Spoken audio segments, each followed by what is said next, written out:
There is blind justice, and then there is trading justice, so that you can finally afford to get that laser eye surgery. Not only will people find you more attractive once you ditch those old glasses, you'll be able to see your charts better. That's what we call win-win. Speaking of winning, it's time for a little trading justice. Brought to you by TackleTrading.com. Welcome out to the Trading Justice Podcast. I am your host, Matt Justice, along with my co-host, Tim Justice. Tim, as always, how are you doing? Doing great. Just that song coming on got me fired up again. You know, it's been a few days since we've had a podcast, and so I'm excited to be here. Yeah, me too. It's been about a week and a half now. We haven't had a podcast, and the fans out there, they're craving for the podcast. Getting lots of emails out there. People asking, when are you coming out? When are you coming out? When's the next podcast?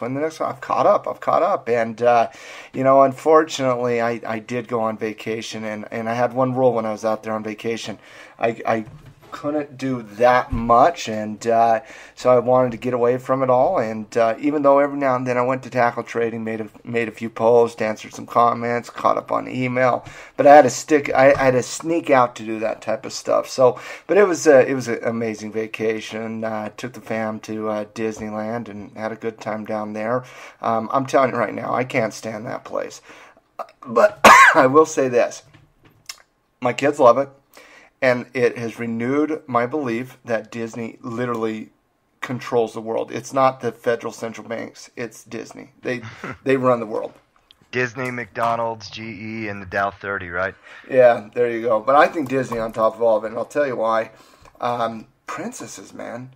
If you have a little girl, you got to go take them to all the princesses. You have princess parties. And now Disney owns, they got the Marvel universe, they got the Star Wars universe. I think they're getting all the freaks and geeks and little girl princesses. What happened with these comic book movies to where they're the only thing Hollywood wants to produce, it seems?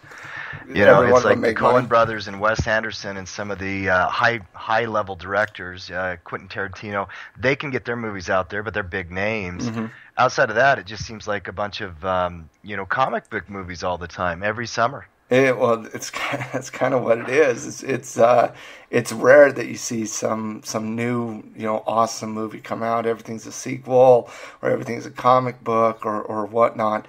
But you know what? I enjoy them. I like them. Captain America, the second one, was an awesome movie. I'm kind of done with all of them. I went to that. What was it? The big one this summer, Guardians of the Galaxy. I have not seen that yet. I heard it was good though. That was garbage. It was CGI stuff on a green screen and just like little squirrel dude like blowing stuff up. It was garbage. Come on, give me an adult movie, And I'm not talking about the stuff. They have those, and never mind. I don't even know if I should go into that. I'm saying, give me something. My mind went real dirty there. I'm just going to warn you. When you say, give me some adult flair, give me some of that adult type stuff. Give me some of that. What I'm saying. I did see this post the other day. I believe it was on salon.com or something like that, New Yorker. I can't remember. I have a bunch of stuff bookmarked. And this guy, talk about a great job. He had spent the last 2 weeks watching all 30 of the Coen brothers movies just so that he could rank them and review them again in, commemoration of the 30 years to being filmmakers. Oh, wow. Yeah. How was that? What's your favorite Coen brother movie?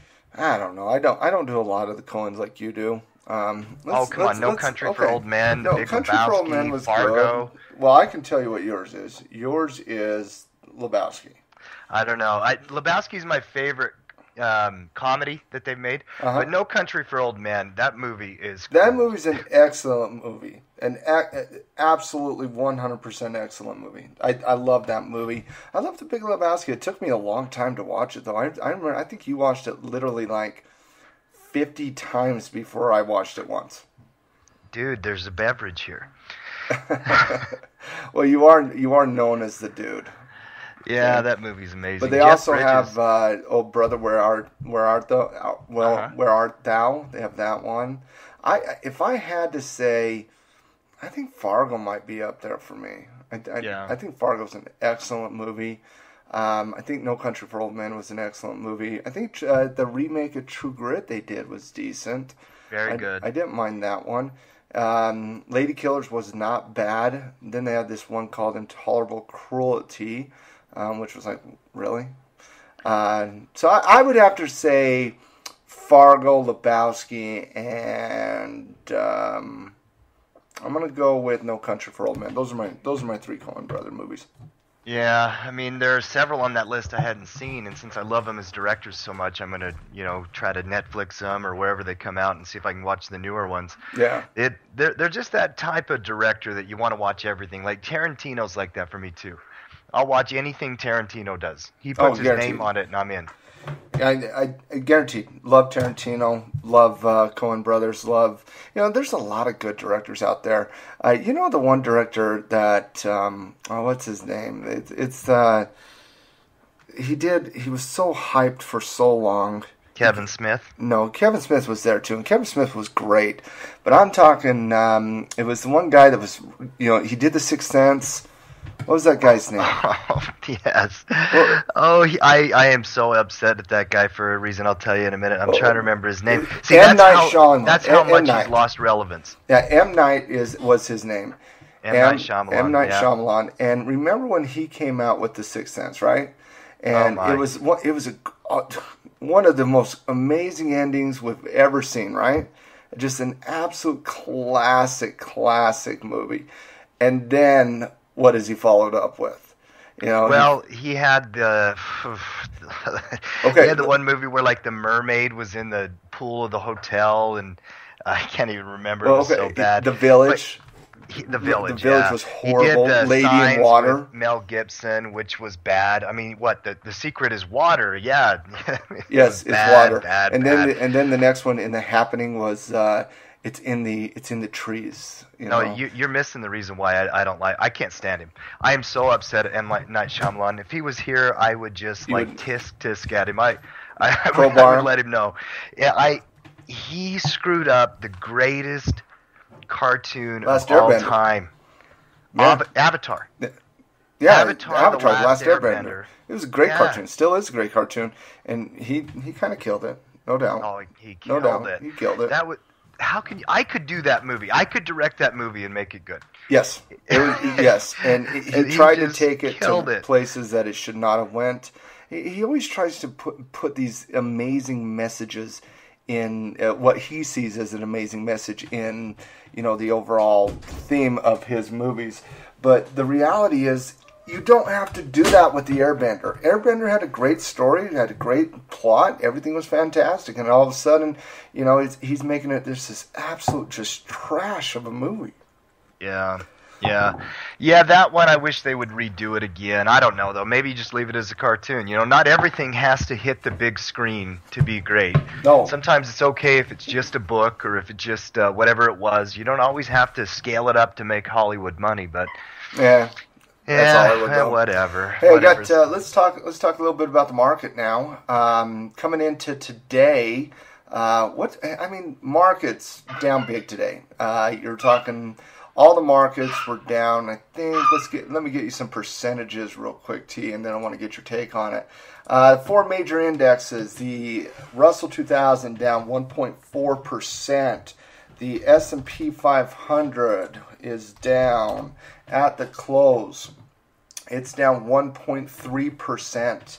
The Dow Jones is down 1.4%. And the NASDAQ Composite is down a rock solid 1.6%. All the major indexes down close to a 1.5% percent-wise.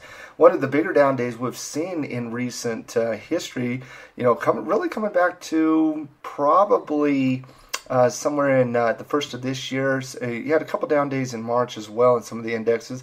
What's your take on it, though? Well, I think the start of a new quarter always has a little volatility to it. It's not always down or up, and that's not the only reason it's down. But institutions tend to push some money around, which increases volatility and volume. The quarter ended yesterday. Today was the first day of a new quarter. And one of the reasons that is that institutions, they put their reports out to their investors based on quarter closing. And so they might have been holding on to some positions just to cross the finish line, and then they kind of dump them and get rid of them. I think that there's continued concerns about what the Federal Reserve is going to do moving forward with interest rate policy and how it affects bonds and currencies. I know we're planning on getting into that. But I just generally think the markets are not looking like a great place to be sticking your money going into earnings season, so people just saw the risk and they were willing to sell it today. Honestly, I think people are starting to price things in. We could talk about all the geopolitical concerns, what's happening in China with all the massive riots over there concerning democracy and whatnot. Big ups to those people, by the way. Awesome. Love to see, people start to take the control in any capacity. But, with that going on, with what's happening with the Ukrainian situation, the Syrian situation, the ISIS situation, what's happening in Great Britain and whatnot, I think people are getting a little concerned out there in the marketplace. In the stock market, without the Fed coming out and saying we're going to continue to prop it up, I think they're seeing it as a little bit more of a risky asset class right now. And there's a little bit of safe haven investing, and some of that is just plain old hardcore cash, the money markets. Yeah. Because I read something just recently last week where literally I think there was it was tracking all the billionaires' investments out there, and 30-40% of it was sitting on the sidelines. Wow. In terms of just sitting in cash, not doing anything, because where are you going to put it today? Are you going to go to the bond market? No. Are you going to go to defensive sectors? Maybe a little bit, but we haven't seen that in terms of historicals. Are you going to put it in the? To me, I think it's being placed in the dollar. Honestly, I think you have a lot of money going into the U.S. dollar right now. It's propping up the value of the dollar and it's driving down commodity prices. So, there is a rush to safety a little bit, and amazingly, it's the U.S. dollar. I can't believe I'm saying that, but the dollar was down today, right? It was down a little bit, gapped a little bit, but it kind of dojied after the initial movement down. Yeah, I don't know. I mean, I don't know where the flight to safety is. Into the dollar, maybe. That would make the most logical sense based on what the presumptions are, that the Fed's going to stop propping up the market and kind of back away from their inflationary policies and all that. But even there, I don't trust the dollar. How can you? Long term, that's crazy to even say out loud. Well, so honestly, Tim, it's so hard to get over the mindset of saying, okay, the dollar's a safe haven. It's so hard because there's so many problems with the dollar. Yeah. And honestly, T, I think there might be some government movement from the U.S. that want to kind of relieve the pressure of the reserve currency. You're seeing all these headlines coming out there in the U.S. dollar about China. They made an agreement with the European Central Bank, and they're swapping yuan for euros now. The Brits are doing it with the British pound. You're seeing all these other major currencies now doing a direct swap with the Chinese yuan, and the U.S. isn't really trying to do anything to stop it. And it makes me wonder if the U.S. really kind of wants to relieve the pressure, because there are some benefits to the U.S. dollar as a reserve currency. Obviously, there's massive benefits. You force the entire world to use your currency, which means you can print as much money as you want. You can inflate it. You can value. You can do so many things. But at the end of the day, to be a reserve currency, you have to go into massive debt. Massive amounts of debt. And to be a reserve currency, you have to basically export jobs because other currencies are cheaper, and so they can produce goods for cheaper. And so, you look at that, and maybe, losing the reserve status, don't get me wrong, it will have a nasty short-term effect. Nasty. 5 years nastiness. But maybe long-term, from an economic standpoint, losing reserve status can actually get the U.S. to be more of a standard functional capitalistic economy again, where we're not exporting jobs. I read a statistic. You know, they have that list, the Forbes 400, where they track the 400 richest people, you know, in the world, or maybe even the states. I can't remember if it was just the U.S. or if it was the world. I think it was the U.S. in this one. I think they have a U.S. one, the other one. But anyway, the Forbes 400, the first time it ever came out, it had a real high level of billionaires that were in manufacturing and production. And now the highest level is in finance, by far. Oh, yeah. 6 times more than manufacturing. You know, the nature of this economy has changed in 30 years. Even. Well, we're a service economy. Yeah. You know, we're not an industrialized economy anymore. We're a service economy.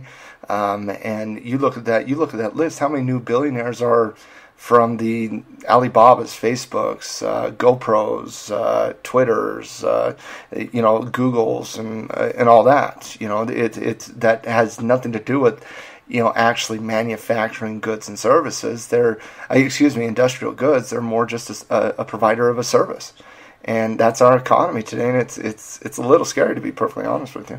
Yeah, I've got it right here. And if those out there want to go and look at this themselves, you can just Google Forbes, you know, 400, and it will bring up the richest Americans list. And so these are Americans. Number 1, Bill Gates. 2, Buffett. 3, Larry Ellison. That's Oracle. He just resigned, by the way. Right. Charles Koch, David Koch, Christy Walton, and family. Jim Walton. Those are the Walton kids. Family. Yeah, the Walton family. Yeah, the Walton kids. Alice Walton. Those are 6, 7, and 8. And 9 is Robson Walton. Michael Bloomberg, Mark Zuckerberg, Sheldon Adelson, Larry Page, Sergey Brin. That's Google. You know, casinos, Amazon.com, Jeff Bezos. Yeah, just interesting. I mean, investments, hedge funds, the Mars family from Candy. I mean, it's just crazy where it's very few of these are from production who actually make goods. In fact, you know, Nike and candy bars were the first few that we looked at there. Even Walton's, you know, they don't necessarily produce the goods that they sell here in the United States. You know, they do a lot of production in Mexico and overseas and all that kind of stuff. We have shipped a lot of our jobs outside of this country. Right or wrong, I mean, we could debate that. I don't think it's right. I don't think it's a good thing. No, it's definitely I think not. there are a lot of negative things about it. And well, it's not a good thing for the vast majority of Americans. You know, it might be a good thing for some institutions. It might be a good thing for Fortune 500. It might be a good thing for Wall Street and whatnot. But because they're all bottom line type entities. But for the average American out there, that is not a good thing to export jobs. What's your take on the? Because this actually makes me think of a podcast I heard recently with Joe Rogan, where he was talking with an economist about. Actually, it wasn't an economist; it was a comedian, W. Kamau Bell, about unemployment, and they were also talking about the minimum wage. What's your take on the argument that Walmart should have to pay their employees $15 an hour? Honestly, well, okay. That's fine. Here's the thing. And not just Walmart, McDonald's, Burger King. Yeah, you heard the fast food. They were under fire too. I went to McDonald's on my way home from San Diego, okay? And I waited in line for 20 minutes at McDonald's. And I'm not saying that they're worth it or not worth it. I'm saying 20 minutes you would think you would get an order of 2 sausage McMuffins and an orange juice, correct?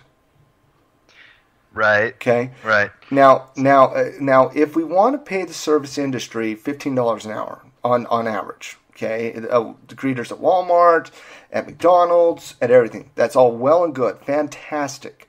However, is the average American willing to pay for their goods that they buy at Walmart, their goods that they spend at fast food chains? Are they willing to pay 25, 30, 45% more for those products that they currently buy? Well, their instinct would be no. Their instinct would be, no, this is what Joe Rogan was saying, which, by the way, he is. I know he's a comedian, but he's brilliant. He's really good. Smart guy. Rogan's good. good. He's a really smart guy. The Joe Rogan Experience is one of my favorite podcasts. And anyway, what he was saying is you pay twice anyway. Yeah. You know, people are worried about having to pay $8 for a Happy Meal or whatever. But the reality is when you don't pay workers a living wage, they tend to not want to keep jobs very long. They go on unemployment more often. You pay all of those types of social service fees as well. So you're paying it twice anyway. Okay, you're paying it in Medicare, Medicaid, WIC, all those government programs where if people were working regularly, maybe they wouldn't need that. And I get that, but on the flip side, if you force that issue upon it, how many businessmen and businesswomen who are bottom line type individuals say, hey, listen, the cost of doing this business is no longer worth it? Well, I don't know. I debate this all the time, and I don't know what the answer is. I have no idea. I honestly, I think if you increase the minimum wage to $15, which is a popular number, I think you will see a decrease in economic production in America. I do not think you'll see an increase. What I don't understand, though, and somebody's going to have to explain it to me at some point. Just one quick thing. How quickly would they export other businesses if we're forced them to pay $15 versus outside? I don't think the right answer is government forcing businesses to do anything. I'm a free market capitalist. So I do believe that. But I just don't have this affinity to want to side with the Walton kids who never really did anything in their life. Sam Walton started Walmart. Granddaddy He's got Walton 4 kids on the top 10 billionaire list, Matt. I don't really feel bad for them. So when these billionaires come out and they're like, well, we can't pay our employees, I'm just like, come on, of course you can. Of course you can. There were a lot of really interesting statistics from the article. I have to send it to you that I read about this. And I don't think the answer – see, here's the problem. I know a lot of middle-sized business owners, companies that have revenues of $2, $5, $10, $50 million, somewhere in there. And – costs are a legitimate thing. I know a guy who runs a business. They revenue about $4 million a year, and increasing healthcare costs and increasing standard of living, type stuff. They can't really afford all the employees they had. They can't hire. He wants to increase production, but he can't afford it. People get stuck in the middle, but there's this vast difference between a business that size and Walmart being able to pay their employees. Yeah. I don't know what the answer is. Think about it like this, okay? We're both free market capitalists, but at the same time, you have to have some degree of regulations. Would you agree with that? Yeah. You have to have some degree of regulations, even as a free market capitalist, because if you don't, the free market will always manipulate, and they will take advantage of, and they will force certain action. Okay, like we saw what happened to Wall Street from '82 to 2007. That was probably the most free market we've ever seen, where you had literally no government regulations, and you had the market basically doing whatever it wanted to do, and it led to 2 of the biggest crashes we've ever seen. The one in the dot-com crash and the subprime crash, and honestly, the one coming up as well. So, you look at it from that standpoint, and you're like, okay, yeah, those are fantastic times, and Wall Street made a lot of money in those eras, but consumer wealth didn't go up in those eras with a completely unregulated market. Versus, where do you draw the line, though, as a free market capitalist? I mean, where do you draw the line with all of that? Are you going to force? Because I'll tell you right now, if you had no minimum wage in any capacity, don't you think McDonald's would find people to flip burgers for $3 an hour? Oh, yeah, they would. They'd find a kid to do it, I'm sure. Yeah. I remember when I was, 14 years old, I got a job washing dishes. It was one of my first jobs outside of working for Dad, who had all these different businesses he did. And I got a job washing dishes down at the Lunchbox. And I lasted about 2 weeks, and then I quit that job because I didn't really want to wash dishes anymore. But they paid me $1 an hour, and I don't know, they just paid me cash. I mean, even Dad. I mean, when we first started working for Dad, we were 10 and 12 years old. Yeah. And you remember that? You remember that one that huge wood pile on the pasture that we tore down, and Dad says, "All right, I'll pay you a penny a nail." Yeah. you pull these nails, a penny nail, and I ended up getting tetanus shots because I stepped on a nail. I stepped on 2 or 3 nails. What a bad plan. Oh, Dad, really? Seriously? You're 10 and 12-year-olds. Throw them a hammer. He's got to pay us $3 in nail wages, but then he's got to pay $200 in tetanus shots. That's how. Hey, listen, rub some dirt on it, though. I guess my whole thing with this, Matt, this is a conversation I'm constantly debating. The one thing I just don't get, and I'm trying to wrap my head around it, is why middle-sized businesses and the middle class tend to associate with the rich. Because when we bring up this idea of raising the minimum wage, what happens is so many people go into Fox News mode and they think, well, no way, you're hurting businesses, capitalism, rah, rah, rah, pound their chest without even thinking about it one way or the other. And the reality is most people should not associate with worrying about raising taxes on the rich. Mm-hmm. I don't know where that comes from. We should really have 3 parties. In fact, I might be done with the political parties. I haven't associated with either of them in so long, but I just don't get them. We should really have a new party that's more like a middle class based party. We don't have that right now, and I'm a big believer that the Tea Party says they are. Yeah. Well, they're not. BS, but I mean, they're not. They say they are. The Democrats, kind of cater to the working class and the poor, and I really believe that the Republicans cater to the rich. And I think the big fight is over the middle class every election. Mm-hmm. But I don't want to go off on politics too much. I just find it interesting, the minimum wage thing. I don't know what I could afford to pay somebody if I had, a fast food restaurant. What would I be willing to pay them? Would it drive me nuts if I saw some kid making $15 an hour that couldn't get out the, sausage egg McMuffins in 20 minutes? Probably would drive me nuts. I get it. If you're a business owner, you don't want to necessarily have to pay something you don't think is earned or deserved. But at some level, there has to be a size of company that has an impact, a social and economic impact on this country, like Walmart, where you have to hold them to a little bit higher standard. And maybe it's not wages, Matt. Maybe it's benefits. Maybe it's that we don't let them do this bullshit where they cut hours down to where they don't have to pay benefits. Because come on, you tell me a regulator can't go in there and see through all of the garbage. When you have a lot of your employees working 28 hours a week so they don't hit the 32 minimum or whatever it is, that's garbage.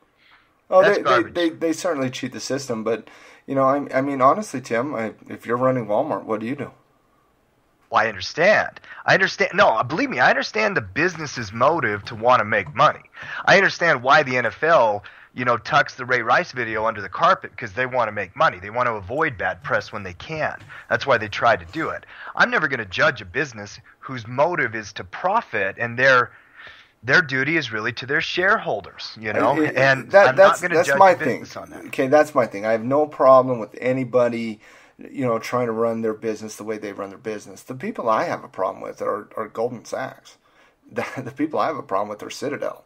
Yeah. The people that manipulate price action. That's the problem I have. I have a problem with those entities much more than I do, Walmart, who pays greeters $8 an hour. Did you see that thing on Zero Hedge the other day where it was tracking some high-frequency trading system to where it was manipulating quotes on Google stock? Like 1,000 times every second or something like that? Well, did you see what the CBOE did to the VIX today? They shut down trading 17 minutes early on the VIX today. Really? Yeah. 17 minutes early today, they shut down trading on the VIX as everybody was starting to sell it, as they always do, the last 15 minutes. They shut it down. It showed that they still had active trading, but it was shut down. Like the VIX was still moving down, but there was no trading going on. Mm. That's the shit I got a problem with, man. I got a problem with the manipulations of the financial markets. I have a problem with the Fed. Let corporations run their business. Let them do whatever they have to do to run a business. They put in much more economic production than any other entity does. So I don't have an issue with that. I have an issue with the central bank manipulating price action. I have an issue with Citadel manipulating price action. I have an issue with Goldman Sachs literally blatantly cheating the system. Well, and by the way, I don't have answers to these questions all the time, and I don't bring it up because I'm trying to sway anybody's politics. Because I actually thought the author, who he had advice at the end, some suggestions on how to fix the problem. Mm-hmm. He was further off base from reality than even the most Republican person I could find. What did he say? He said, we need to create public sector jobs, and the government needs to employ people. Oh, my God. Are you kidding me? What? We want to go Eurozone? Like that should be our economic model? It's more 70% public? Workers, more of everything. God. I think that's about the worst idea I can think of. Not only the worst idea, but literally one that has been proven to be completely and utterly faulty. Yeah. You know? Yeah, I think what I would love, and this is where I don't rely on systems. This is where personally I'm never going to have to work for a minimum wage. At least I don't believe I will. I know I won't, because it's just not in my DNA. It's not in my mindset. You're kidding me? I'd move to the woods before that happened. Yeah, I would too. And it's not that I'm worried about it personally. I just like to think about it from a big picture standpoint. And I do believe more in free market capitalism and letting corporations figure it out than public sector, answers to the problem, because I've been to the DMV. It's not the most efficient place to go hang out. You're saying it's not efficient? It's quick. It's not quick wait lines. Yeah, so I don't know what the answer is. I think probably the answer is that each and every one of us need to identify and recognize that we're on our own here, and to work with a team of people, Tim, of like-minded individuals to try to better ourselves. Honestly, Tim, we've been saying that for years now. Guys, you have a responsibility to you and yourself and your family. And you got to surround yourself with people who are willing to help you, the people who are willing to help you succeed, the people that want you to succeed. And if you're relying on government or Wall Street in any capacity, you're in for a really, really sad and rude awakening, because those entities won't be there. Pensions won't be there. Social Security won't be there. These government programs that you believe you will rely on won't be there for you when you need them. Corporate America, when you get near retirement age, won't be there. Your 401k, guess what, ladies and gentlemen, for 95% of you, won't nearly be even a fraction of enough to get you to retire. And so if you're relying on these as your retirement plan, you're going to have a very sad twilight years. And I'm not talking about the horrible movie. Is Dino? I just saw Dino's email coming in. We got a guest coming on today. We do. He was going to join us about halfway through. I just saw he must be restarting. I don't know if I'm in contacts with him on Skype, so you have to keep an eye out for him. He's having some Skype issues. When he gets on, I'll bring him on here. But Dean's been on the podcast before. He is, in fact, I believe Dean was our first guest to be on the podcast. It might have been, and I think it might have. I don't know. I'd have to go back and check. Maybe July. You're looking at Dean, and Dean went to Burning Man recently, and so we're going to talk about. Since I've never been, we're going to talk to Dean about his Burning Man experience. We're also going to talk a little bit about commodities here in a second and whatnot. Obviously, we got to start talking about free markets and whatnot. But it's an interesting discussion, Tim, because. We none of us like what the Fed is doing. None of us like what Wall Street is doing. Nobody likes to work for $7-8 an hour. But where do you draw the line from an economic system? Where do you draw the line from a business model system? How do you even apply that or arrange that? So, I'm just looking at it from a complete economic standpoint. From a complete economic standpoint, my opinion is very simple. If you regulate corporate America too much, corporate America will go to cheaper labor forces. That's reality. Unless you decide to really get aggressive and regulate them. But the problem with that, and this is where I'm a political realist, is that the people who would have to put in these regulations are already the puppets by people corporate with America. Money anyway. So asking politicians to regulate corporate America is like asking the puppet to rebel on the puppet master. Yeah, exactly. Not going to happen. Believe me, I'm not even saying that. And I think the most annoying party in most of this conversation is the guy who writes these articles or is on the news whining about the rich. That guy bothers me too. I mean, talk about just bugging the heck out of me. Listen. Yes, they know how to take advantage of the system.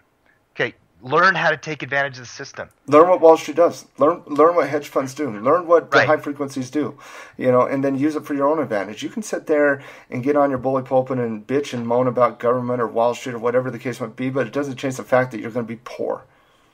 That's the reality. Learn to trade, and I made this statement in a recent. I don't know if it was a newsletter or whatnot, but I said, if you think education is expensive, try the cost of ignorance. Yeah. It's just, and that's why you don't hear us talk a lot about the politics and whatnot, even though we talk tremendously on our own time and whatnot. But the reality is, does it matter? Does it matter, if we sit there and debate what this politician said versus that? I really don't see a difference today in Republicans and Democrats. See, and that's the thing. I read this article, and I even took some notes. I like to do that when I read, and I took some notes on this. I want to read you some of these statistics that just struck me from this.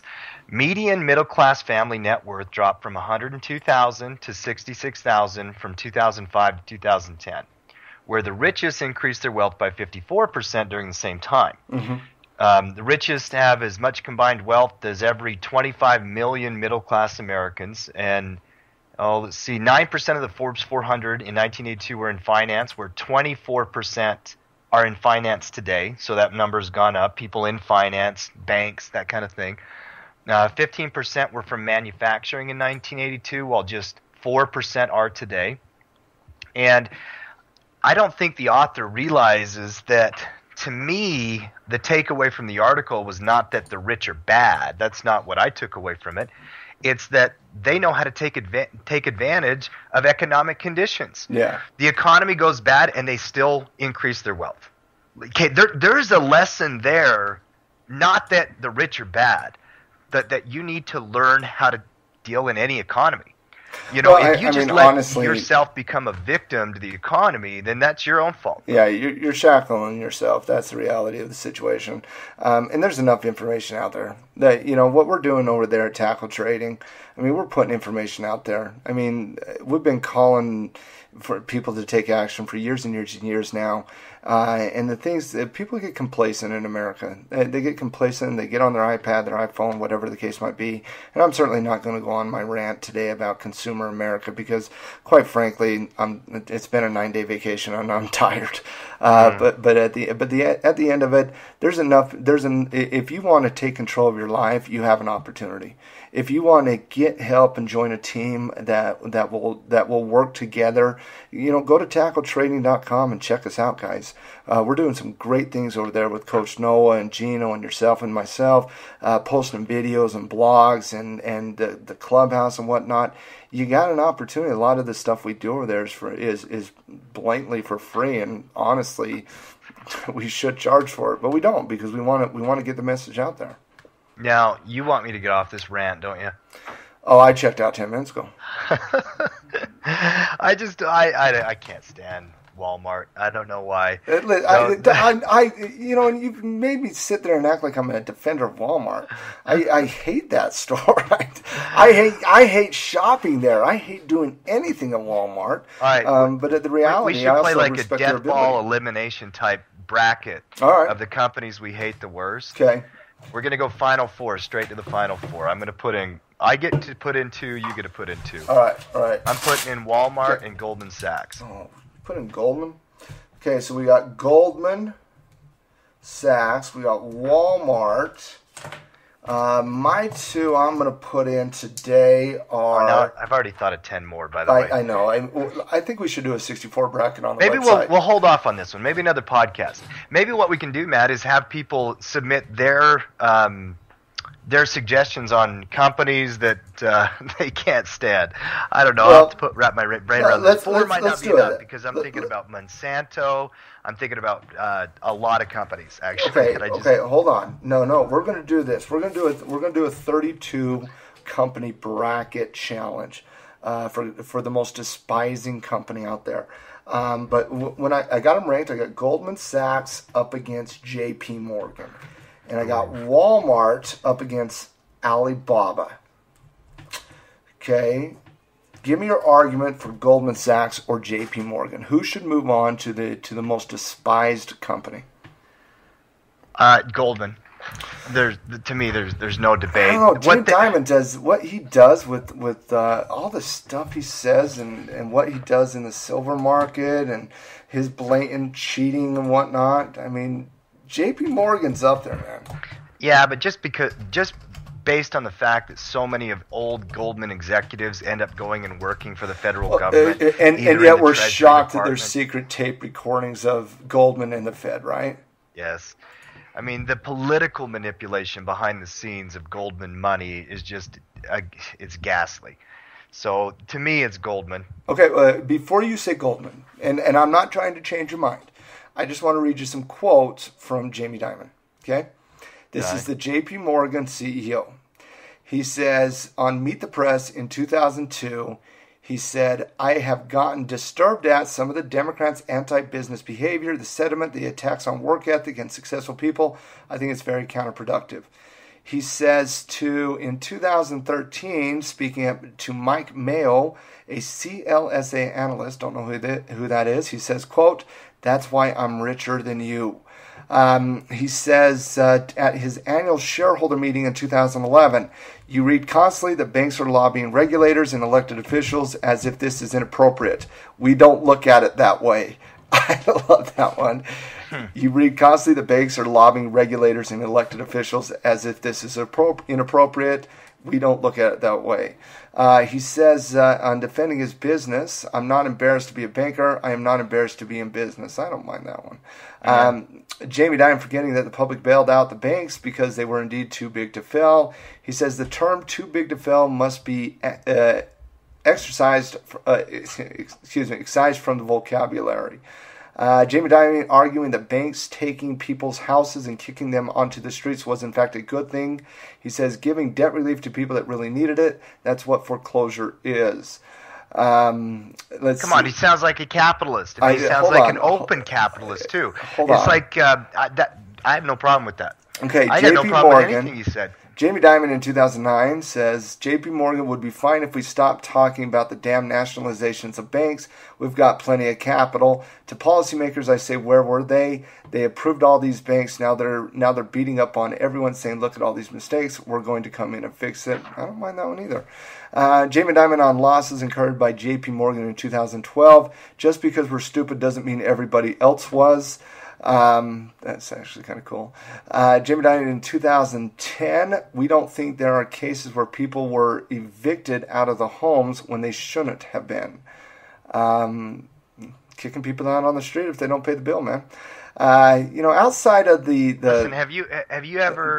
Those aren't too bad, actually. Come on, I mean, listen. If I own a rental property, and this would be the hardest thing, I know, but I would have to do it, Matt. If somebody stopped paying their bills, what would you do? I'd kick them out.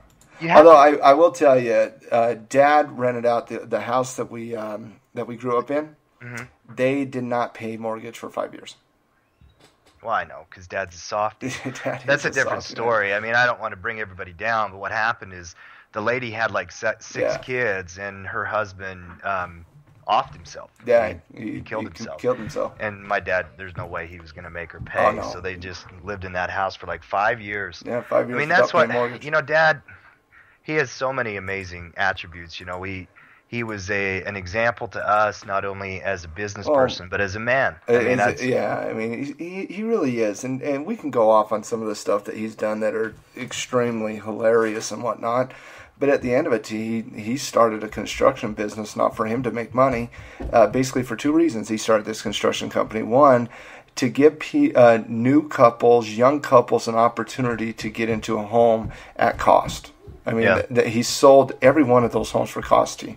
And he never made anything on them. In fact, he probably lost money on them because he wanted people to be able to buy a home, and also give them an opportunity to stay in the community. And the second reason, he wanted to give his sons an opportunity to learn the value of hard work. And from a business standpoint, he's an atrocious businessman, but he's an amazing person.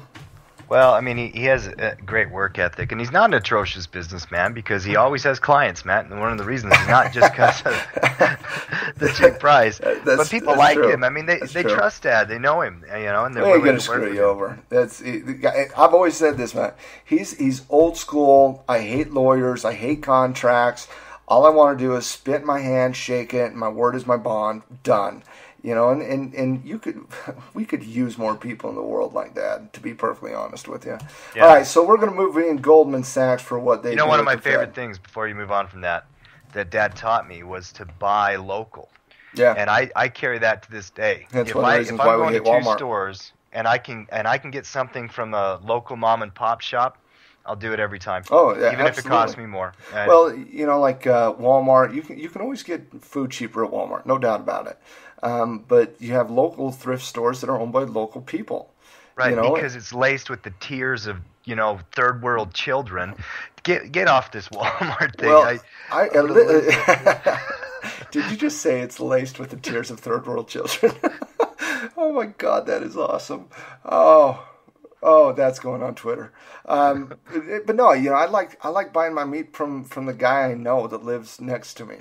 Yep. I like doing that. I like going in there and nodding the head to the people that we know that are in the same community we are, that own the business and whatnot, because they put economic value into your community. So yeah, you can save a little bit of money at Walmart, but then you're basically giving them more reason to go, put more tears in third world people. Well, not only that, and this is one that I go off on quite a bit, is restaurants. Mm-hmm. Why would you go eat at a chain? Let's say that you're driving up to a shopping center, and next to each other, there's a KFC, or there's a local guy who's frying chicken. I guarantee a lot of people are walking into KFC, right? Yeah. And I just don't get that. I don't get that. What are people so afraid of that they don't want to try new food? They don't want to have like one weird spice in there they can't figure out? Are we really going to do a podcast on questioning the intelligence of the average individual? Because we would spend way too long just sitting there dropping dimes. Well, I know a lot of really smart people who do this, Matt.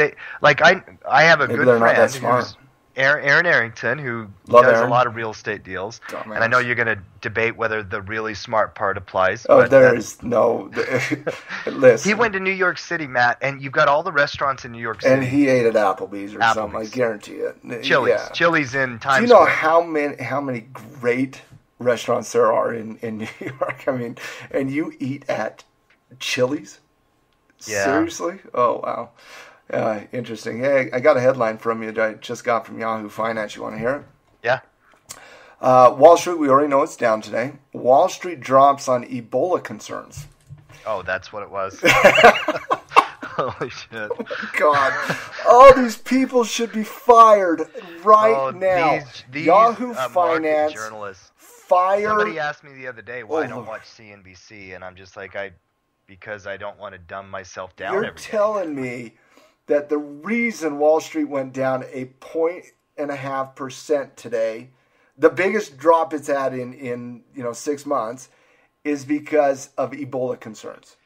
I mean, it's crazy. God. I read the other day on a respected site like Briefing.com, Matt, I read something in one of their articles that was saying the market was opening down because of concerns over some vote in some province in the middle of, I can't even remember what country it was. That's insane. And I'm just like, really? You think that's what it is?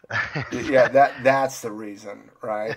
I went on Twitter today and I said, yep, market's down on economic concerns. In other news, tomorrow it will be up on those same economic concerns. Yeah. It's just insane how these headlines go. I mean, they're down on Ebola concerns. By the way, this is what happens when we don't podcast in 10 days. We just talk randomly. You just get me all riled up. I just have to unload all my thoughts into this podcast. Well, let's get your thoughts real quick on a couple things here.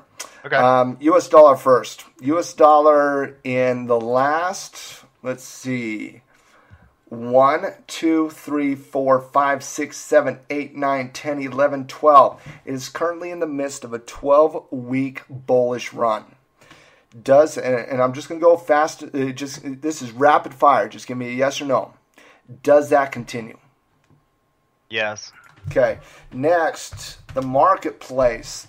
Let's look at the ES contract. The ES contract. When you say continue, we're still talking trading time frame, right? Yeah. Swing to position style. Yeah, we're talking short term. Yeah. Yeah. Next. Yeah. Okay. Let's say next 3-4 weeks. Okay. Yes. Yeah, okay. All right. The E-mini contract over the course of the 1, 2, 3, 4, 5, 6, 7, 8, 9, 10, 11, 12, 13, 14, 15, 16, 17. We're talking the last 4 months, T. It is literally break even over the last 4 months on the S&P 500. E-mini? Yes. Okay. Does it go up or down from here? It's going up.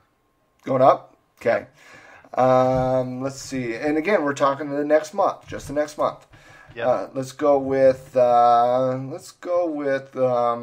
it'll crash. Or one of the two. Way to hedge yourself there. Well, that's what traders do, though. We react to what happens. Get off the damn fence. Seriously. No, I said up. Give me I know up. you said up, and then you said unless it crashes. You're just hedging yourself. Isn't that what I'm supposed to do? No. This is rapid fire. Yes All or right. no? Up. Okay, up. So we got dollar up, S&P up. We got the gold futures contract /GC. In the last, let's see, since July of last year, you are currently break even. Since July of last year, you are at a absolutely major support level at 1,200 an ounce, 1,203 right now, kissed off 1,200 today. Does gold break support at 1,200? This one pains me because there's no reason why it should, but I do think it'll go down from here. Listen, if you're saying dollar up, you got to say commodity down. I just don't think the dynamics are set for a bottom yet, and maybe long term, and that's where there's a difference between. And that's why I asked you short term, long term. It just broke technical support. What else are you going to say? Yeah. The dollar's showing strength and it relative to the Fed news and the Fed implications. So I got to say gold and silver and metals down short term. Okay, so we got dollar up, gold down, and the ES up so far. All right, we got crude oil. Crude oil currently setting at 90. Major support, I'd say at 90. Well, pretty good support at 90. I don't want to say major. Major support's down at 85 and 80. But a decent level of support right there at $90. In the last month, it has held $90. It's really kind of trickled between 90 and 95. Now, here's your question. Is crude oil above 95, below 90, or does it stay range bound between 90 and 95 over the next month? It'll be sideways. Okay, so a little bit sideways. I think there's relative strength in the crude market relative to, say, metals. I know that the dollar up should push all commodities down. I think there's just a natural demand floor right around 90, like you're saying. So, and I trade crude quite often. I don't think it's bullish by any stretch of the imagination, and there will be pressure on it from the dollar if what I said earlier comes to become true. So I'd say crude kind of flattens out. Okay, so crude flat. So we got dollar up, gold down, ES up, crude sideways. I'm going to go dollar up, gold down as well. I think that dollar's showing tremendous strength right now. It might have a little bit of a short-term correction, I would say. But right now the dollar's one of the strongest investments out there. And honestly, I think those algos are pushing U.S. dollar yen.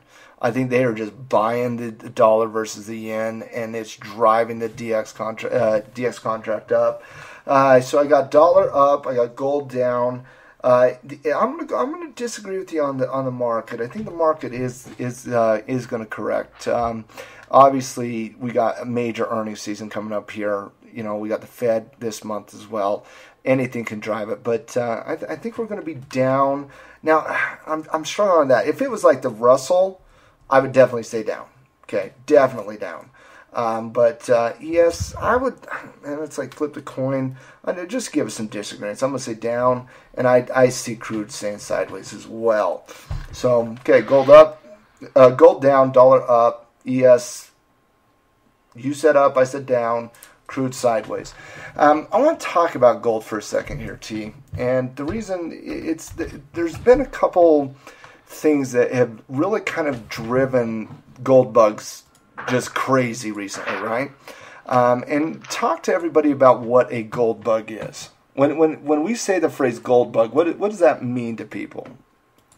Well, to me, it just means that they're a built-in natural friend that I could probably have a beer with and hang out, because they're probably really cool and understand the world. I like gold bugs because they usually focus on the political implications as to why currency is moving and why metals are moving. Some people use the term gold bug as a derogatory term. I don't. I just find them unique, very unique. You know, people who are thinking about precious metals as a way to also have some kind of value outside of paper assets and real estate and businesses.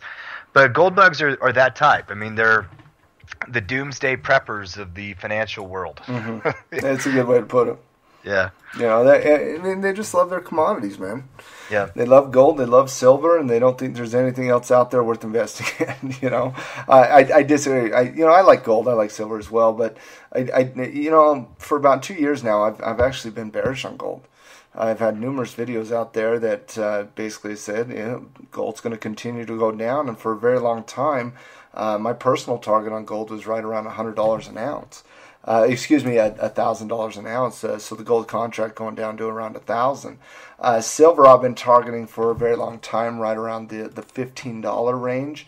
On silver, it's currently at $16.48. So, and it's got so much downward pressure right now. And people wonder why. In an era where the Fed was printing so much money, why are these commodities down? Why are they continuing to go down?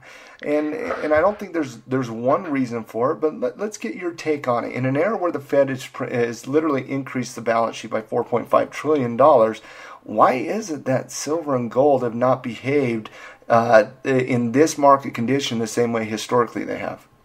My firm belief is that at some level there's institutional manipulation. And Jamie Dimon. Yeah, exactly. Yeah. The J.P. Morgans of the world. So I really believe that the institutions have decided to put pressure on the metals market, and for maybe a lot of reasons. It might have hit too high of a point. The currency changing and the way we view money has changed a little bit, and that might account for some of the pressure. But I do think some of the major institutions have decided to move away from metals as a currency or as an alternative investment. JP Morgan cited, before. So I think at some level there's some institutional manipulation, and they really love playing the volatility of those markets and those algos, like you call them, algorithmic based auto traders.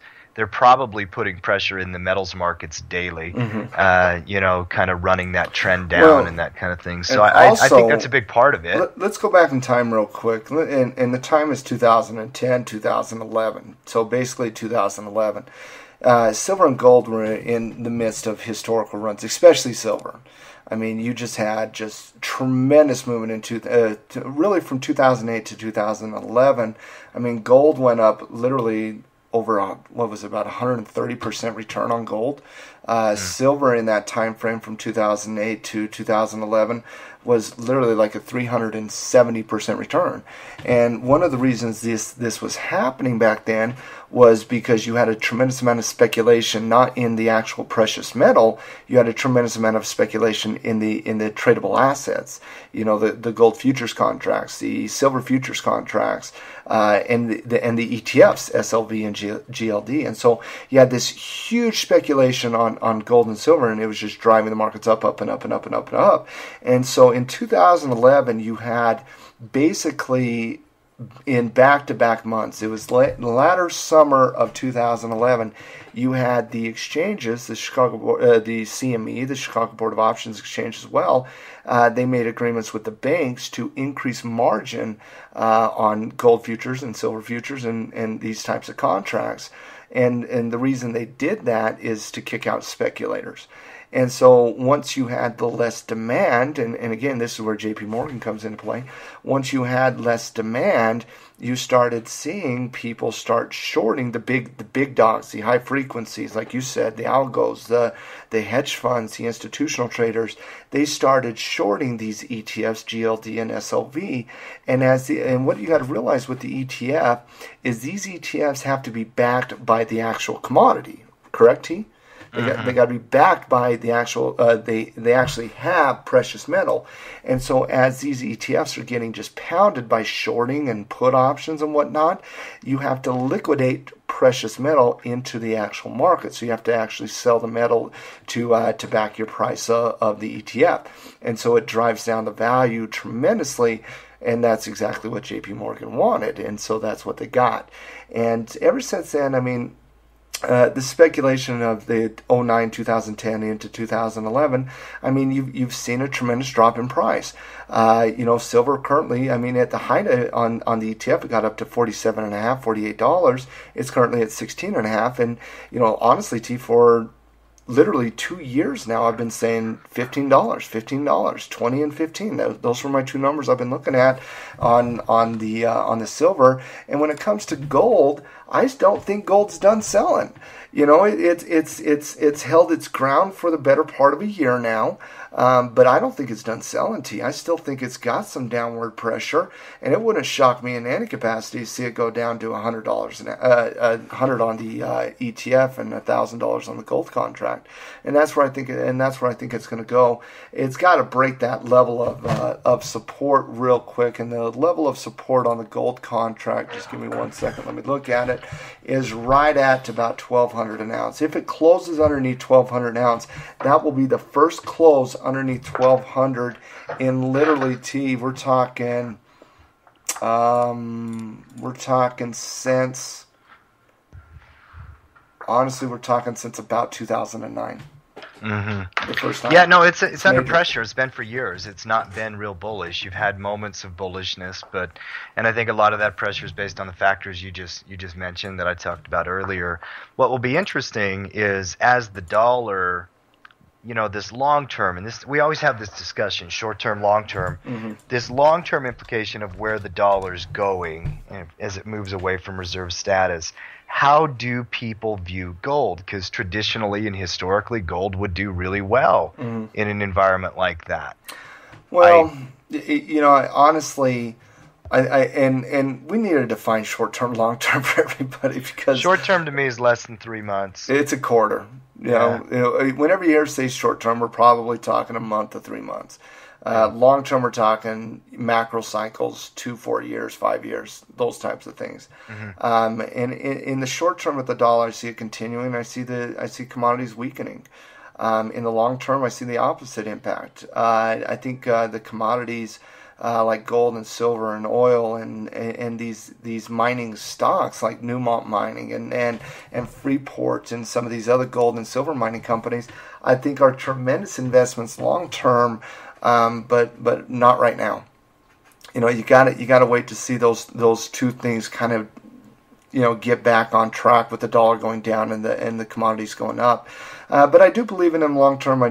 Short term, I see them having a tremendous amount of problems, and more than likely I see it going down. And kind of, Tim, I kind of just want to be right. I've been saying 1,000 on the ounce for 2 years, and so. Well, I'm not going to feel bad about buying physical, though. By the way, oh hell no, not even right now. I mean, I don't mind owning physical metals right now. Yeah, no, and there's a coin dealer in between my office and where one of my buddies' booth he lives, and I think I'll probably pop in there every time I walk by his shop now, because I went in and talked to him. He's a really nice guy, really well spoken. It's Rust Rare Coin is the name of it. RRC, Rust Rare Coin. It's on 300 South and about 150. There's a decent one called Monarch Coin. there in Yeah. Salt Lake City as well. And if you guys are going to deal in the commodities markets, like the actual physical metals market, where you own physical metal, it's first of all, you got to figure out how you're going to store it. Number one, there's different ways you can do it. And I would suggest a very large safe. I had one student one time, Tim, up in Alaska. It took him about 2 months to actually talk to me about it, but I was working with him, and he finally admitted to me that he buries his gold. Buries it, like literally as a treasure map, and he buries it. That's like old school, like folktale type. He showed me the map. Yeah. It was like something my 5-year-old daughter would have drawn. It was like, well, no, there was 50 Grandma paces used to tell me a story about yeah. Grandpa, how he knew where buried gold was in the Uintas. Yeah. You remember this story? Yes, when we were kids, and we were going to go up and find it, and become rich. Wow. Well, supposedly Grandpa buried it, and he couldn't remember where he buried it. So yeah, shocker. That's the one. That's the risk. That's the risk in burying your gold. What he probably did was spend it on whiskey. I guarantee he did. And then he told Grandma Esther that. Yeah, Grandma, I can't find it. Have you seen my map? I can't find it. He probably burned the map and bought whiskey with it. Like a good justice does, right? Well, he's from Kentucky and he was a coal miner, the turn of the 20th century. So yeah, exactly. Yeah. I don't blame him. Any way to get by your day. My grandma. You guys have been listening to the Trading Justice Podcast. Back at it here, October 1st, 2014, Matt. Yep. And a lot of action going on tackletrading.com today and this week. I saw that you were in there doing videos. Yeah, a lot of videos today. We have videos on... Elliott Wave Fibonacci, videos on the Russell 2000 reversal patterns, videos on iron condors, trades of the day. I think Noah had one on the CME. That was a pretty good little call. And Gino posted in the nice little scouting report where he had I think 5 bulls, 5 bears on there, and had the newsletter written this week as well. So yeah, we had have a lot of activity out there at tackletrading.com, guys. Go out and check it out. Like I said initially, if controlling your financial future is something you crave, if just learning how to trade and learning how to make a little bit of money, or learning how to protect your dollar, learning how to trade commodities, whatever the case might be, tackle trading is for you. It's got some of the best in the industry there in Coach Noah and Gino and yourself, and I just think where we're at today is just a start and a beginning point of where we're going to be at a year from now with that website. But I'm very happy about the progress of it. Yeah, me too. I did see a question on our forums about gold and gold miners. Gold miners. Is there possible that we see gold miners do well, but gold take a hit? I mean, could you see some disconnection there? There's a little bit, but honestly, when you look at the mining companies, I got my little baby girl coming in and yelling at me. You want to say hi to everybody? No? You don't want to say hi to everybody? You want to say Fibonacci? No? No Fibonacci today. But when you look at the miners over the course of the last, like Newmont Mining, for example, it was $70. It's currently $23. In the same time frame, gold went from $1,800 down to $1,200. When you look at another mining company, you got Freeport-McMoRan, in that same time frame, went from $60 down to $30. So when you look at some of these mining companies, then you got another one by the name of Southern Copper Corporation, and in that time frame, really, it's kind of just hovered around neutrality. So miners, some miners have got beaten up a little harder than other miners, but until you're bullish on gold, I would not be bullish on the miners. Yeah, I just clicked on. I went to FinViz. I clicked on gold. Just look at some companies that track gold. Mm-hmm. Actually, these look to be more like ETFs, but B2Gold, Banro Corp, Ulrika. Everything's down. Everything's kind of at a low point right now. Yeah. I'm looking at Southern Copper Corporation right now, and it's neutral over the course of the last few years. I don't see it yet. And I know people want to hear me say something else besides that, but I just don't see it yet. I think if you're going to jump in gold right now, I would not say you have probability of success right now.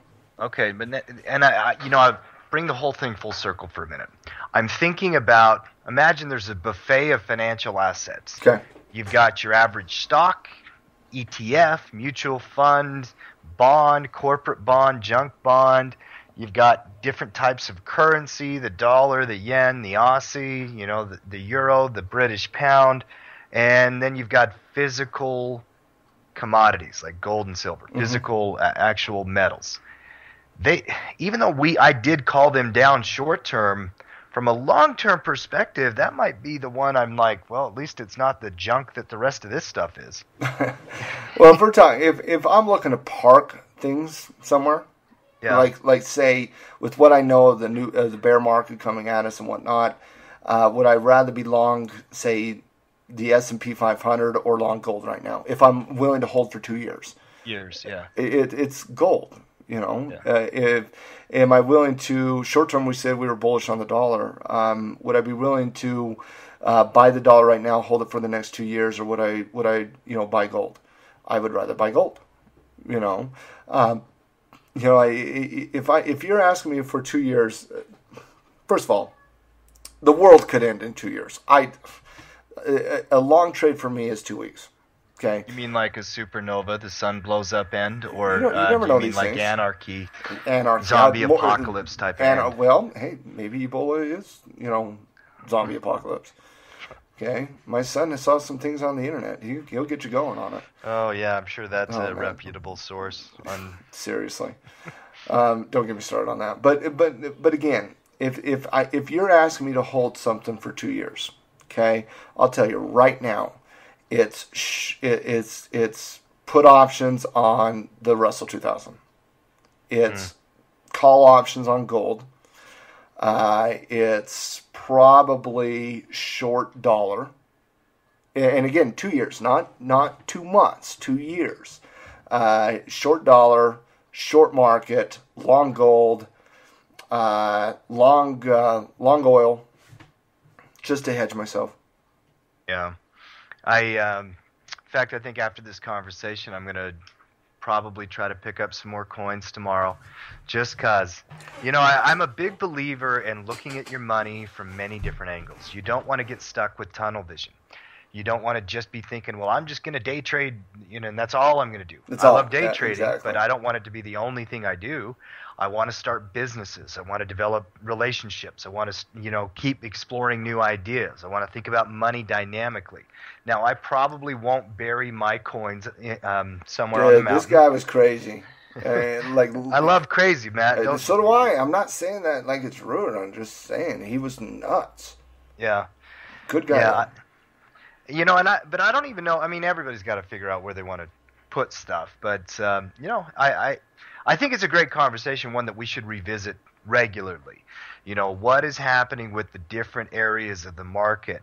This actually brings up a broad topic that we won't have time. There's no way we'll have time to dig into. But what happens when all of these economies who are inflating themselves, they all have to pay the piper at some point, don't they? I mean, central bank planning can't inflate us to forever. Because you've got the ECB, the Bank of Japan, the Federal Reserve, they're all doing the same thing. At some point, that's got to go. I just don't believe the IMF and these central bankers and these central planners can hold the economy where it is around the globe. I'm talking global economy now forever. I just don't see that. No, either do I. And honestly, T, we talk about the U.S. markets and whatnot, but I see what's happening as a global trend. There's so many problems in the Eurozone right now. There's so many problems in Great Britain. There's so many problems in Australia. There's so many problems in Asia. And obviously we've detailed the problems here from an economic and a trading perspective many times, but I see what's coming as a global recession. It's not something short term. It'll have long term impact. Yeah. I do want to give you a Bitcoin update real quick. Bitcoin lowest price it's had in a year currently at 374. 383 at Bitfinex, 382 at BitPay. Coinbase is at 383. Is it time? Yes or no? Is it time to buy Bitcoin? Well, I'm going to have to, I don't know. It's time to use it. You know, it's time to maybe hold some and start using it as currency so you can think outside the box and experience that a little bit. Yeah, I'd have to look at the chart. You know, you can chart anything from a short-term perspective. I think long-term Bitcoin goes up. I really do. I still have a belief there. You know, where you just caught my interest, and you know, I keep a running to-do list, and I keep them all over the place actually. But one of my central ones is I do it on a Word document just on my computer, and I just put down when you said that is to calculate the cost of buying the Bitcoin server. You know, the Bitcoin farming that they do? Yeah. I was thinking about this. I looked at it about 6 months to 9 months ago, and it was really expensive to get all of the equipment needed to be able to mine Bitcoins to solve the algorithms that, you know, go on the blockchain and actually where you can get the Bitcoins. But I kind of want to do it. I think it'd be cool. I don't know if that's a great investment strategy. I have not researched it myself. All I'm going to say is what I've heard, and I've heard for an individual, you will never be able to make money off farming Bitcoin because the cost to run it and the electricity will not. You won't make money with the Bitcoin you actually get. I mean, because when you're a Bitcoin miner, there's no guarantee you're going to actually get a Bitcoin. You know, it's not like, oh, if I run this for 20 hours, I get a Bitcoin. That's not how it works. It's completely random in that capacity. So that's what I've heard, and it's like everything else. I want to. You know that my newsletter I posted, I talked about 401ks in that newsletter this week. Talked about some of the problems associated to a 401k. One of our members over there at Tackle Trading, he read the newsletter the other day, and he made a comment. He says, within my 401k plan, I recently set up a brokerage account and transferred some of my money I had in mutual funds to a brokerage account. Early this morning, I purchased some shares of the SDS, which is a 2 times inverted S&P ETF. I talked about those in my newsletter as well, for a nice daily 2.3% gain. At least this will offset some of my losses today I had in my mutual funds. You know what, honestly, Tim, that right there is why we do what we do. Awesome. Harvey, awesome. Great work. Getting out there. Stuck in the traditional model until recently, found Tackle Trading, reading the newsletter, taking action, watching the videos, offset some of his losses, controlling his future. I love that, man. That's awesome. Yeah, I think that's really cool. It gets me really excited. You know, when I see students have success, one of our pro members, I won't mention his name, but he has turned his account around, and he's only virtual right now. He's getting ready to go live, and but he was down 20 grand when he came out and mentored with me, Matt, and he's up 45 grand now. Sweet. In 3 months, you know. But when you provide people with knowledge and training to be able to tackle the markets and do it correctly, you know, there's the sky's the limit. One of the most important things out there is to instill a business mindset. And I'm going to bring this conversation back full circle. You know, I love talking politics. I love bitching about Walmart. I love talking international conflict and war, and I love that stuff. It really fascinates me as a human being, you know, to constantly be thinking about the way the world is developing and changing and all that stuff. But at the end of the day, the mindset to make money is one of the things that drives me every day.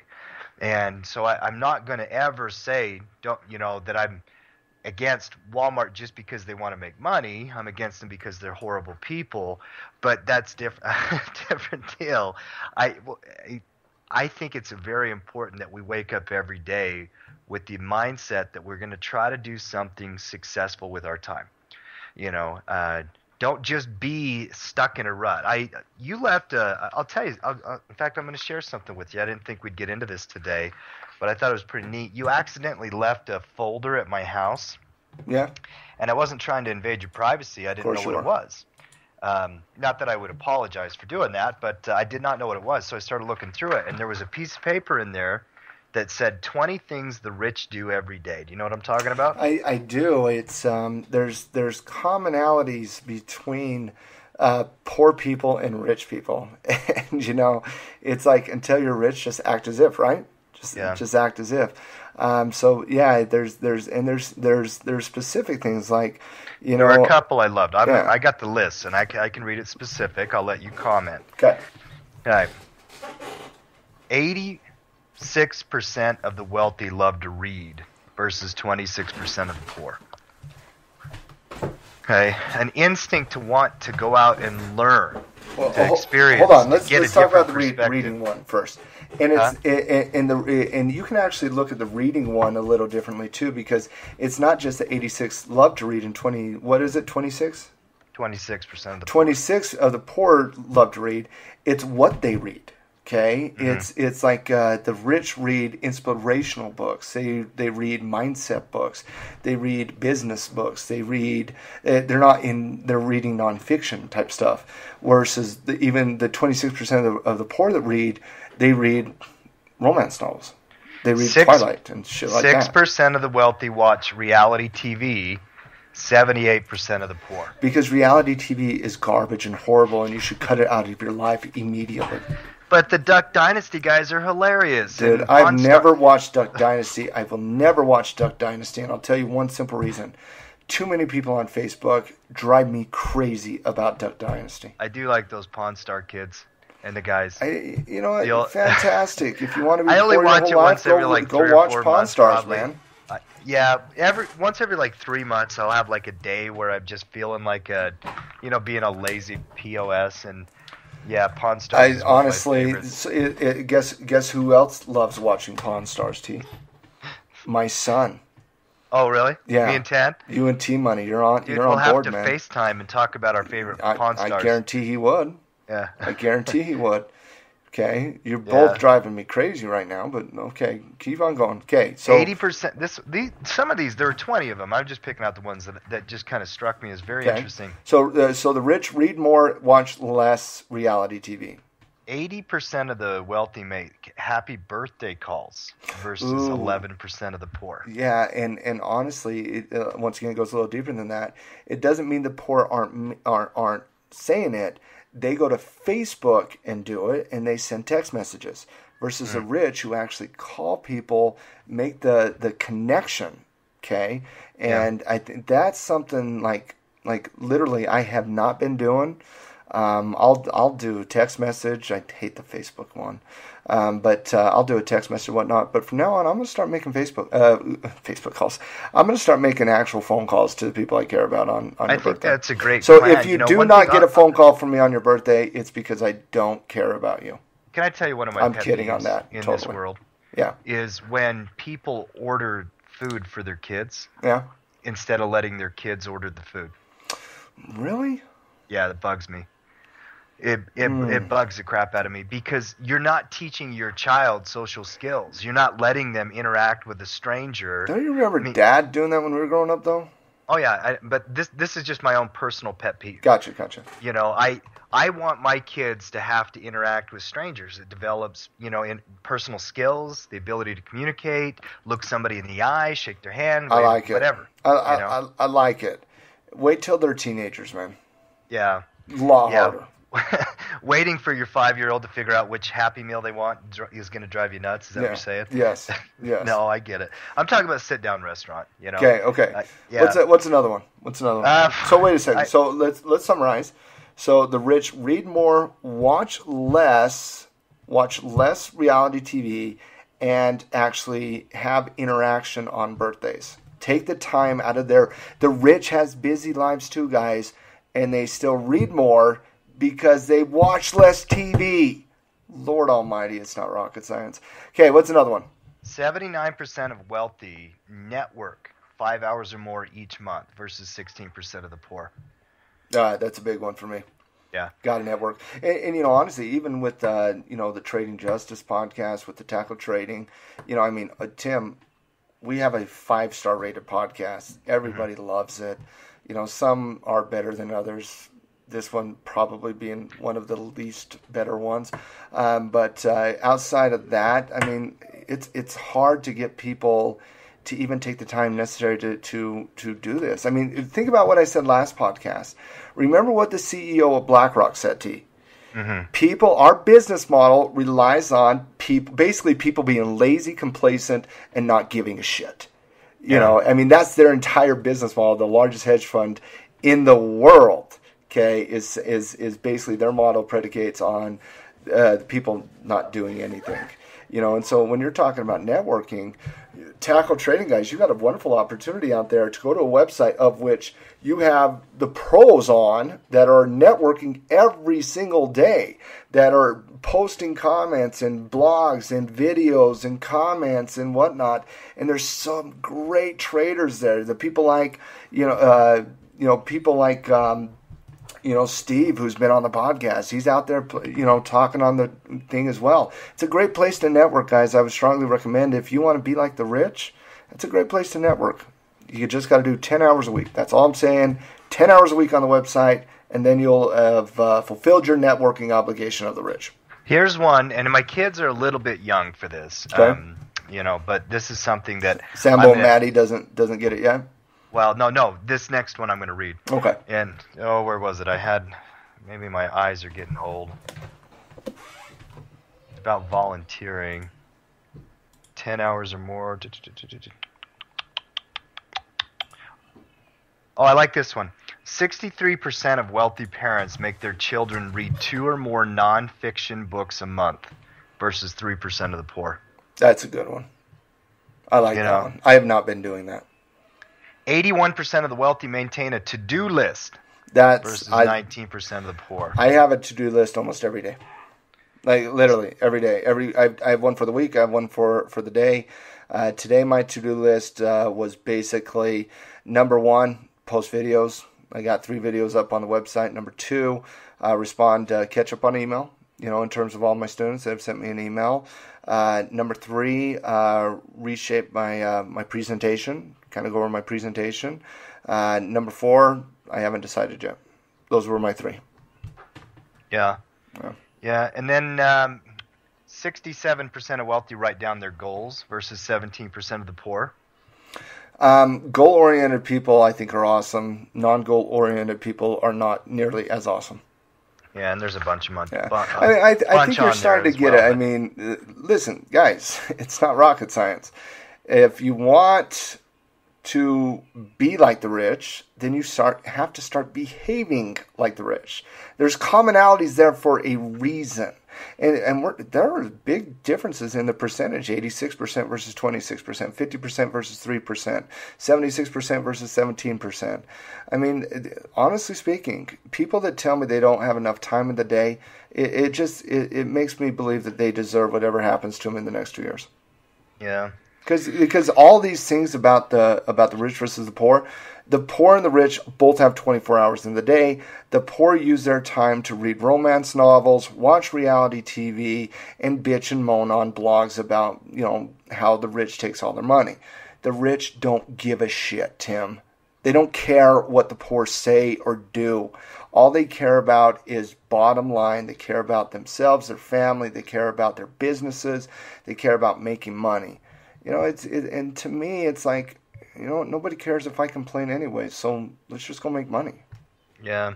And I love the networking ideas. It's a great idea. You don't want to ever get too stuck in your own skin. Well, not everybody's as personal, as the next person. It's a big world out there, man. Yeah, but, I mean, if you've got the right attitude, you're willing to listen and then also have a conversation and network with other successful and professional people, you'd be amazed at what opportunities will pop up. Even just little things like staying connected with, people that you grew up with or people that are in your neighborhood, asking them, oh, how's your day going? What have you been working on? Take the time out of your day, and it doesn't have to be instantly. Just say, okay, if you haven't read a book in 6 months, pick up a book and read a chapter a day, guys. Yeah. If you haven't been networking, get out there and network. Get out there. Go ask some questions. Go make some comments. So what if you're not accurate? There's not a dumb question. There's nothing you could post on our website that I would consider dumb, unless you're just being, whatever it is. But, if you don't know something, go get some help, guys. You have some experts in the field, So, if you watch reality TV, stop watching it. My brain's almost done with this today. No, I literally checked out an hour and 15 minutes. Oh, well, that was great though. No, I didn't check out. I'm kidding. Come I'm on. totally I didn't kidding. check out at all. I enjoyed the conversation. No, I enjoyed the conversation as well. It's just, I've been gone a week and a half. I'm just getting back into the fold here. Tomorrow we're going to podcast again. I haven't decided on the topic yet. What do you want to talk about tomorrow? Well, it depends on if Dino has been emailing me in between Skype our problems, conversation, having Skype problems. If he's here, we'll talk about the Burning Man economy. I actually think it's a fascinating The Burning Man topic. economy is a cool subject. I know Burning Man by itself is kind of crazy when you think about this, but honestly, it has its own economic system.